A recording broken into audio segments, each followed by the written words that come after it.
Assalamualaikum warahmatullahi wabarakatuh. Selamat pagi semuanya. Gimana kabarnya hari ini? Semoga tetap dalam keadaan sehat dan dapat mengikuti pembelajaran dengan penuh rasa semangat ya.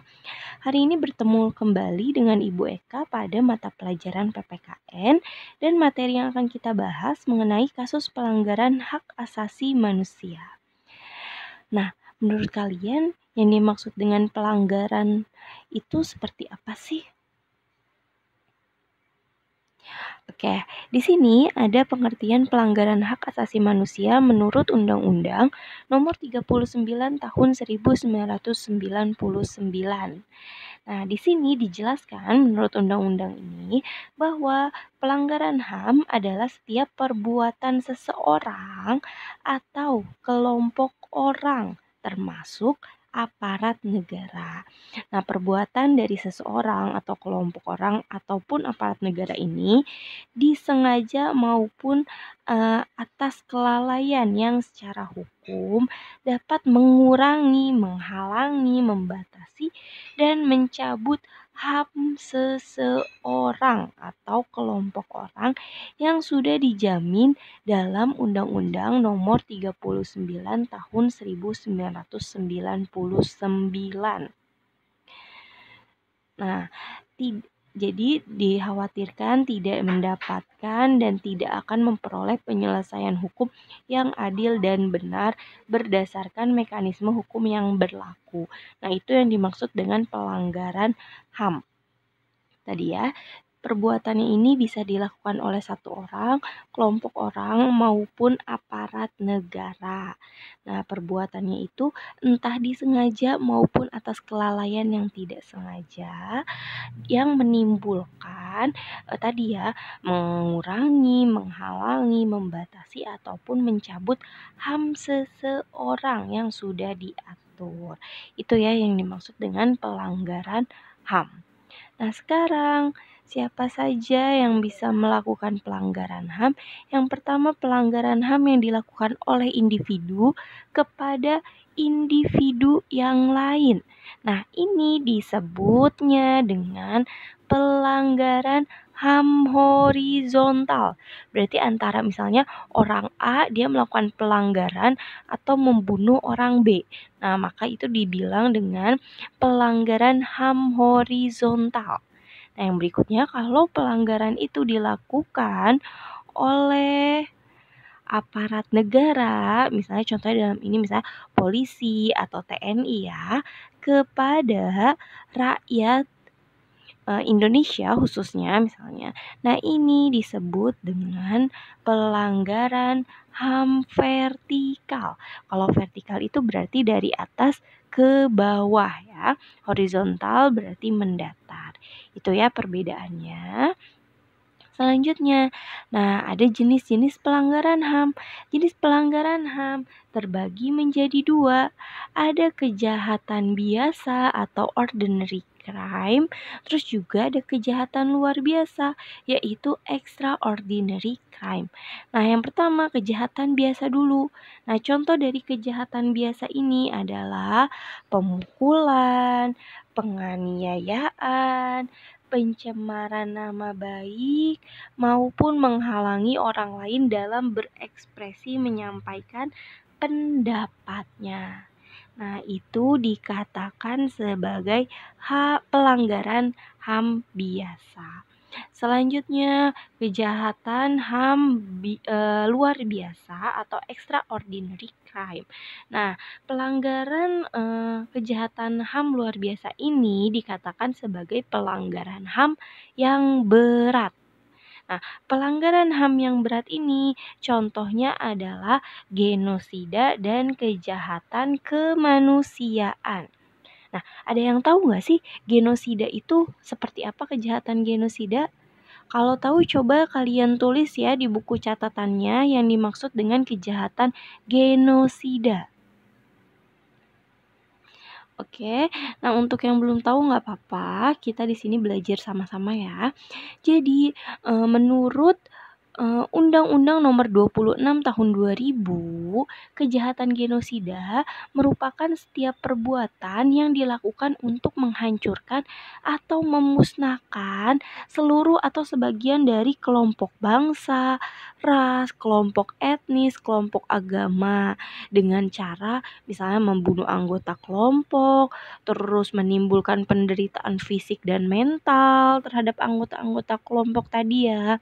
Terus menciptakan kondisi kehidupan kelompok yang mengakibatkan kemusnahan, terus memaksakan tindakan-tindakan yang bertujuan misalnya mencegah kelahiran di dalam kelompok tersebut.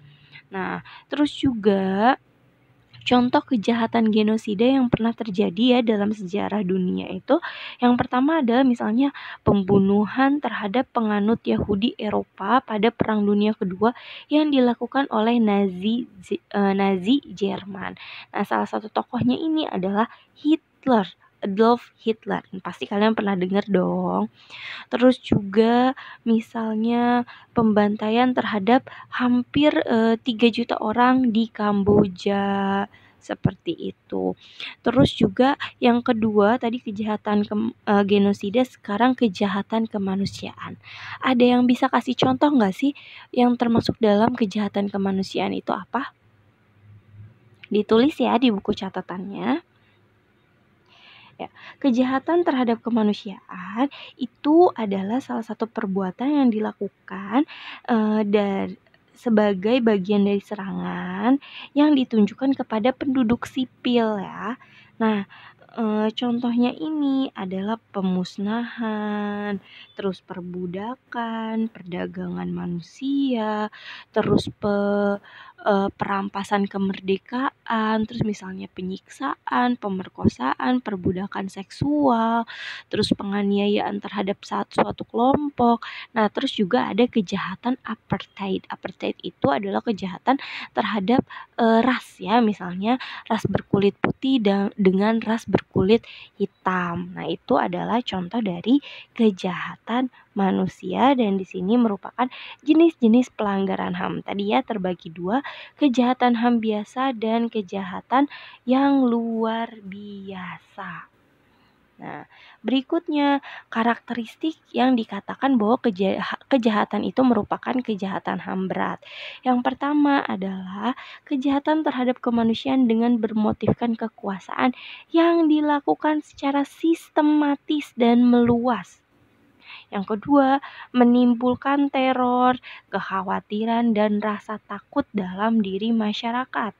Terus yang ketiga, kejahatan ini diakui oleh dunia sebagai kejahatan yang serius dan harus diselesaikan oleh seluruh negara dan menjadi yurisdiksi internasional jika tingkat nasional tidak dapat menyelesaikannya.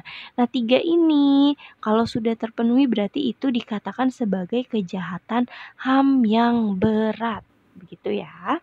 Kalau kalian masih bingung, masih belum mengerti, boleh bertanya. Silakan sekarang dicatat dulu apa pertanyaannya supaya tidak lupa.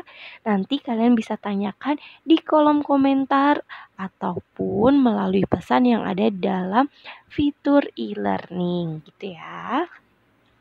Sekarang berikutnya, penyebab pelanggaran HAM. Jadi penyebab pelanggaran HAM ini terbagi menjadi dua. Yang pertama adalah faktor internal. Kalau faktor internal berarti faktor yang berasal dari dalam diri seseorang ya. Di sini dituliskan yang pertama, tidak seimbangnya pelaksanaan hak asasi dan kewajiban asasi. Jadi yang harus kita ingat ya, selain punya hak asasi, kita juga punya yang namanya kewajiban asasi. Nah, kewajiban asasi ini berarti menghormati, menjamin, dan melindungi hak asasi manusia yang lainnya.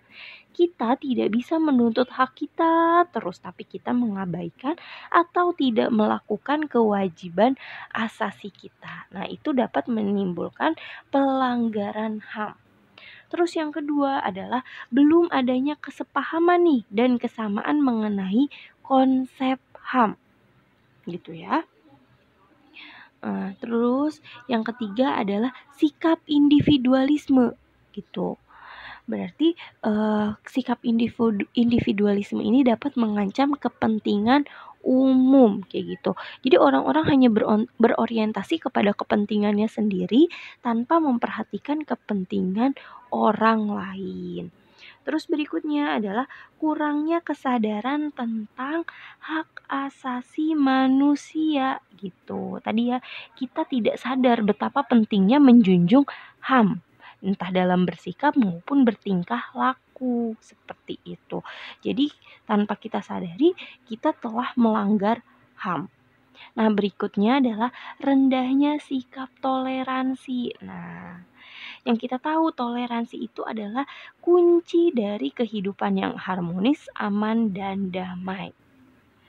Nah, kalau kita tidak memiliki rasa toleransi, sikap toleransi, itu akan menimbulkan pelanggaran HAM juga ya. Nah, ini adalah faktor internal atau dari dalam diri. Berikutnya yaitu sebaliknya yaitu sekarang faktor eksternal atau dari luar diri si seseorang ini. Yang pertama adalah lemahnya dan kurang berfungsinya lembaga-lembaga penegak hukum. Jadi aparat penegak hukum seperti polisi, jaksa, pengadilan ini kurang maksimal kinerjanya. Nah, hal itu akan memperburuk upaya penegakan HAM bagi si pelaku pelanggaran HAM tadi ya. Terus yang berikutnya yaitu penyalahgunaan kekuasaan. Nah, tadi karena ada kepentingan individu atau kelompok sehingga seringkali melegalkan segala cara agar seseorang itu atau kelompok orang itu merasa aman dan tidak mengenai hukuman kayak gitu. Jadi bagi mereka tidak masalah jika harus melakukan pelanggaran HAM asalkan seseorang atau kelompok mereka kepentingannya terlindungi kayak gitu. Itu bisa menyebabkan pelanggaran HAM ya. Terus yang ketiga adalah penyalahgunaan kemajuan teknologi. Nah, teknologi ini selain membawa dampak positif, ternyata dapat juga membawa dampak negatif ya. Salah satunya bagi pelanggaran HAM yang dilakukan melalui teknologi seperti media internet, telepon, surat kabar, kayak gitu ya. Contohnya seperti kasus penculikan, pemerasan, misalnya pembunuhan. Nah, kan ada kan ya sekarang banyak dari internet misalnya dari Facebook seperti itu ya. Nah, ini merupakan faktor-faktor penyebab dari pelanggaran hak asasi manusia. Nah, berikutnya kita akan cari tahu kasus pelanggaran hak asasi manusia yang pernah terjadi di Indonesia. Yang pertama, wah di sini nih gambarnya udah ada clue-nya. Di situ ada tulisan Tanjung Priuk. Ya, ini merupakan peristiwa Tanjung Priuk pada tahun 84 gitu ya. Jadi, cerita mengenai peristiwa Tanjung Priuk ini ada dua versi. Oke, kita lanjutkan ya. Tadi peristiwa Tanjung Priuk ini sebenarnya ada dua versi ya. Versi dari jamaah di Tanjung Priuk, terus juga ada versi dari aparat penegak hukum. Tapi kita coba gabungkan, ceritakan versi dari kedua belah pihak yang sudah disepakati bersama gitu. Jadi pada zaman dulu, pada tahun 84 ini ada Presiden Soeharto ini menerbitkan mengenai peraturan yang cukup kontroversial, yaitu bahwa Pancasila menjadi asas tunggal. Jadi kalau Pancasila menjadi asas tunggal ini harus dipegang oleh seluruh organisasi di tanah air. Kayak gitu. Jadi organisasi atau perkumpulan yang tidak menggunakan asas tunggal Pancasila, maka dia harus dibubarkan kayak gitu dan tidak diakui.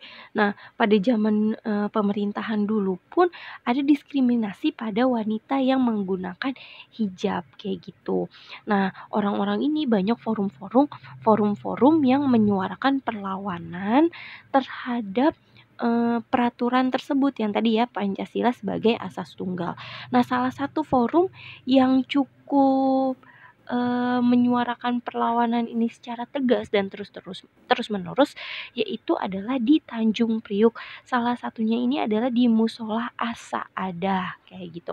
Mungkin ada yang orang Tanjung Priuk yang juga tahu ceritanya, boleh ya misalnya cerita dari Bu Eka ini kurang lengkap atau ada yang salah, boleh kalian koreksi di kolom komentar ya. Nah, terus jadi masyarakat ini sebelum ada peristiwa ini juga mau mengadakan pengajian kayak gitu ya, pengajian massal banyak orangnya. Nah, terus terpotong oleh kejadian ini tadi ya, salah satunya mengkritik pemerintahan yang asas tunggal Pancasila. Nah, kemudian pihak-pihak yang terlibat dalam peristiwa Tanjung Priuk ini adalah aparat TNI, polisi, terus juga ada warga muslim Tanjung Priuk. Salah satunya nanti yang sebenarnya dia ini pihak ketiga tapi dimintai tolong oleh masyarakat Tanjung Priuk yaitu Amir Biki. Nah, dia dimintai tolong untuk melakukan negosiasi antara masyarakat dengan pihak aparat. Nah, jadi karena tadi di Musola As-Saadah ini salah satunya paling gencar menyuarakan perlawanan. Nah, waktu itu ada pamflet katanya yang berisikan perlawanan terhadap pemerintahan Orde Baru di dalam musolahnya. Nah, waktu itu ada Babinsa. Nah, waktu itu Sersan dia meminta pamflet dalam musola itu dicabut, tapi pihak jamaah itu tidak mau kayak gitu. Bahkan ada pihak jamaah yang berpendapat bahwa itu sebenarnya bukan pamflet menyuarakan seperti perlawanan terhadap pemerintah, tetapi pamflet berisi undangan untuk tadi pengajiannya ya. Nah, terus karena tidak digubris oleh jamaah, keesokan harinya si Sersan ini masuk kembali ke dalam musola untuk mencabut sendiri pamfletnya kayak gitu. Nah, dia masuk musola ini tanpa melepas sepatu dan menyiramkan pamflet yang ditempel di dinding ini dengan air got. Nah, justru menimbulkan jamaah ini marah karena dianggap tidak menghormati ya si Sersan ini. Nah, akhirnya si Sersan ini kayak ditangkap oleh jamaah, hampir adu mulut dan juga ada baku hantam, tapi dipisahkan. Si Sersan ini dibawa ke dalam musolahnya untuk melakukan perundingan dengan salah satu perwakilan jamaah. Tapi masyarakat jamaah yang di depan ini masih marah keadaannya, akhirnya dia membakar motor dari si Sersan tadi. Nah, si Sersan tadi tidak terima, terus melaporkan hal tersebut sehingga tadi 2 orang yang melakukan negosiasi dengan si Sersan ini dilaporkan karena dianggap seperti dia melakukan pelanggaran kayak gitu. Akhirnya ada warga Tanjung Priuk yang ditahan. Kemudian warga Tanjung Priuk yang lain, jamaah yang lain tadi ya, meminta bantuan kepada Amir Biki sebagai negosiator kayak gitu. Nah, terus sama si Amir Biki ini dilakukanlah pertemuan antara ulama dan tokoh agama untuk membicarakan kelanjutan mengenai warganya yang ditahan. Nah, kemudian pada tanggal 12 September ada acara pengajian yang tadi ya. Nah, kemudian setelah acara pengajian ini warga ini sebanyak 1.500 orang berbondong-bondong pergi, jadi warga ini dibagi 2, ada yang pergi ke Polres, ada juga yang pergi ke Kodim ya, untuk demonstrasi istilah menjemput teman-temannya yang ditahan. Nah, si Amir Biki ini masuk ke dalam orang-orang yang pergi ke Kodim. Akan tetapi kedua rombongan ini yang ke Kodim, yang ke Polres, rombongannya ini ditahan, dihadang oleh pasukan petugas dan mereka ditembak-tembaki oleh militer. Jadi militer yang melakukan penembakan terhadap jamaah sehingga menimbulkan korban berjatuhan. Tadi ya ada pembunuhan, terus juga penangkapan dan penahanan secara sewenang-wenangan, terus juga penyiksaan terhadap jamaah yang tidak mengetahui dan juga penghilangan orang secara paksa, tujuannya untuk menyamarkan jumlah korban seperti itu. Bahkan sama seperti kasus lainnya, pengusutan mengenai kasus HAM ini Tanjung Priok ini terkesan lamban dan tidak kunjung menemukan titik terangnya. Nah, ini termasuk ke dalam pelanggaran HAM yang pernah terjadi di Indonesia. Next, peristiwa berikutnya yaitu ada Marsinah. Marsinah ini adalah pejuang buruh dari Nganjuk. Kejadiannya pada tahun 1993.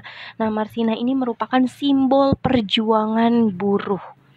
Nah, namanya ini sudah banyak terdengar, terutama bagi kaum buruh di Indonesia, entah itu pada Hari Buruh 1 Mei maupun saat Hari HAM. Nah, fotonya ini ada di mana-mana, yang di sini ya, perempuan, dia di mana-mana fotonya sebagai ikon penuntut terhadap keadilan.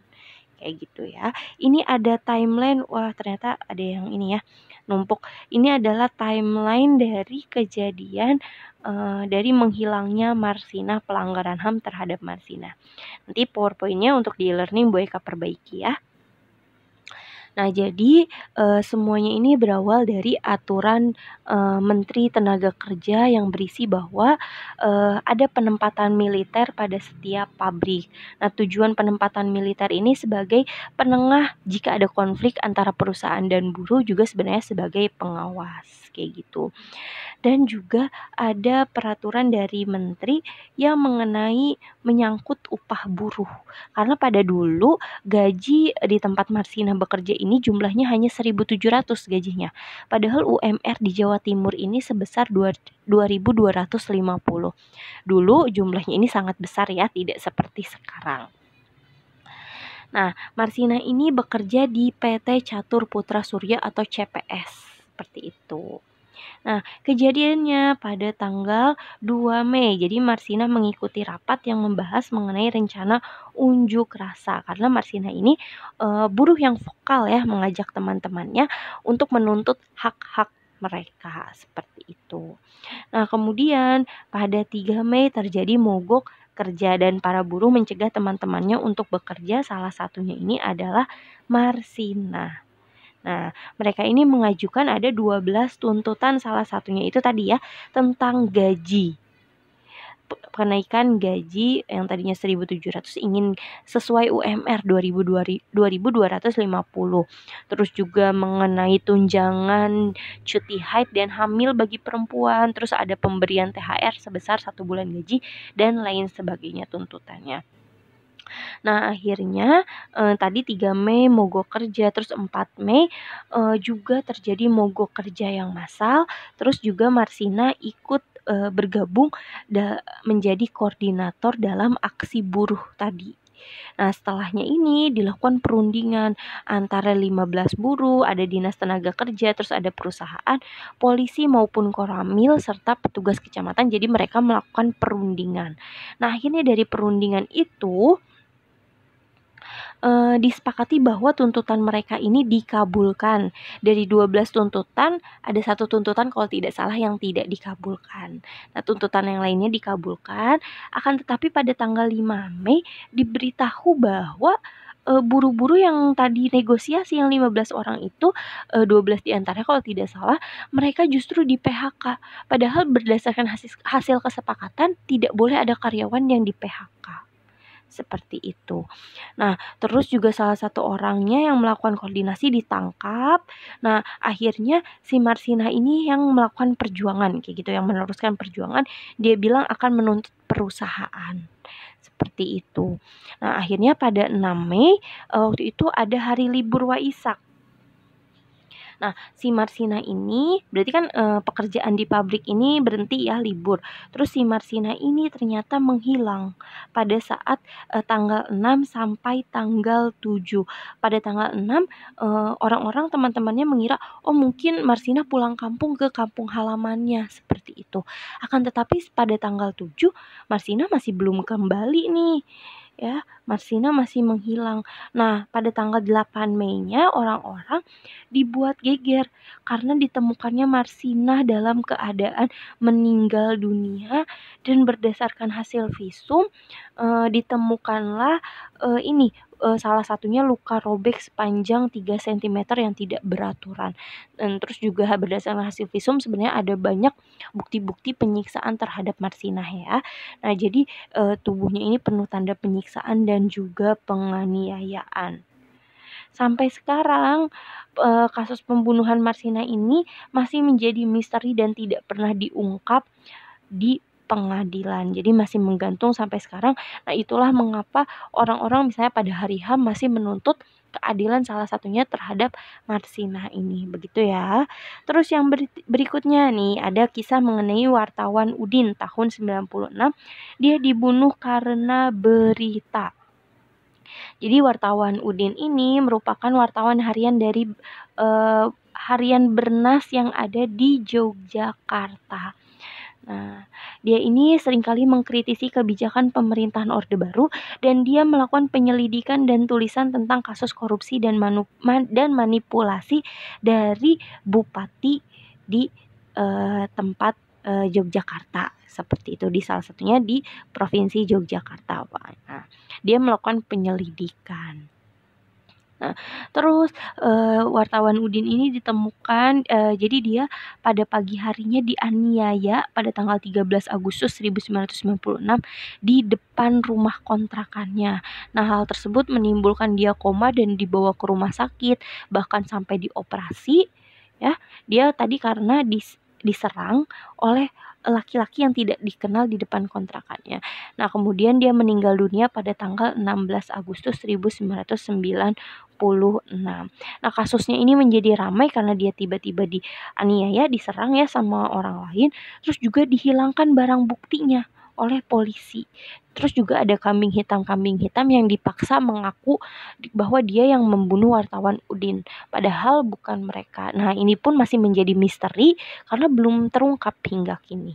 Begitu ya. Terus yang berikutnya, nah kalian lihat gambar-gambar di sini.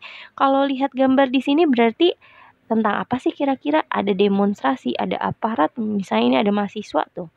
Nah, berarti ini adalah kejadian tragedi Trisakti dan Semanggi tahun 98 gitu.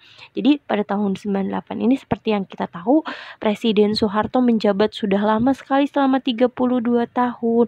Terus juga banyak kasus yang Petrus penembakan misterius, ada penangkapan orang-orang yang tidak bersalah kayak gitu kalau mereka mengkritisi pemerintahan. Terus terjadi praktik korupsi, kolusi, dan nepotisme. Juga waktu itu keadaan ekonomi, keadaan finansial di Asia dan juga Indonesia sedang goyah, sedang krisis ekonomi. Nah, sehingga menimbulkan harga-harga pun meroket naik. Nah, terus aksi demonstrasi besar-besaran yang dilakukan salah satunya oleh mahasiswa menuntut kestabilan ekonomi. Nah, hampir di seluruh wilayah Indonesia demonstrasi ini, tapi yang paling besar ini ada di Jakarta. Nah, menuntut kestabilan ekonomi dan juga menuntut Presiden Soeharto untuk mengundurkan diri dari jabatannya.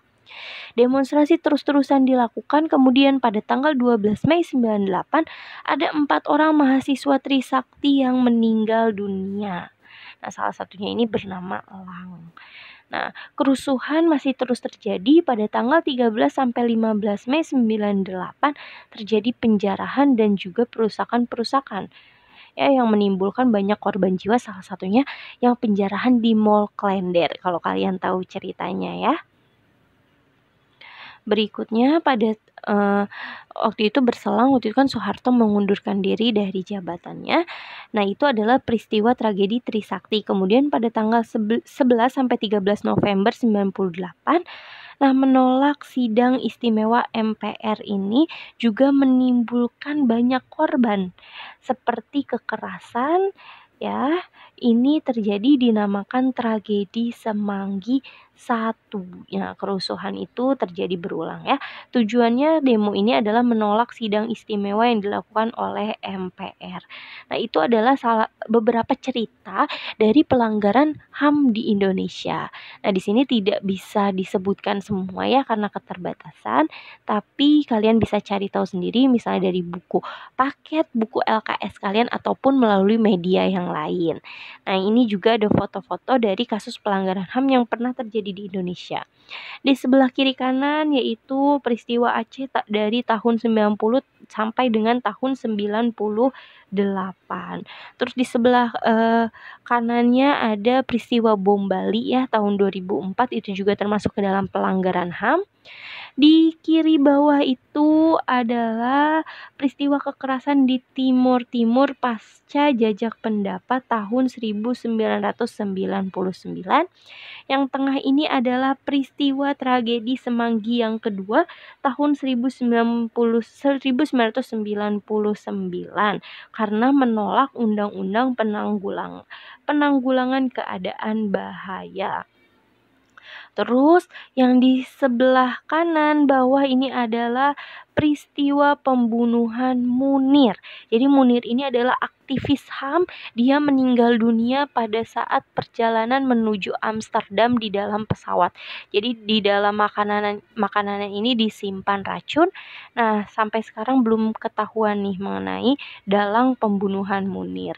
Jadi itu adalah peristiwa-peristiwa kasus pelanggaran HAM yang pernah terjadi di Indonesia. Sampai di sini pertemuan kita hari ini. Jika ada pertanyaan tadi ya silahkan tanyakan di kolom komentar maupun dalam fitur pesan yang ada di e-learning. Semoga kalian mendapatkan wawasan tambahan pengetahuan yang baru. Terima kasih. Wassalamualaikum warahmatullahi wabarakatuh.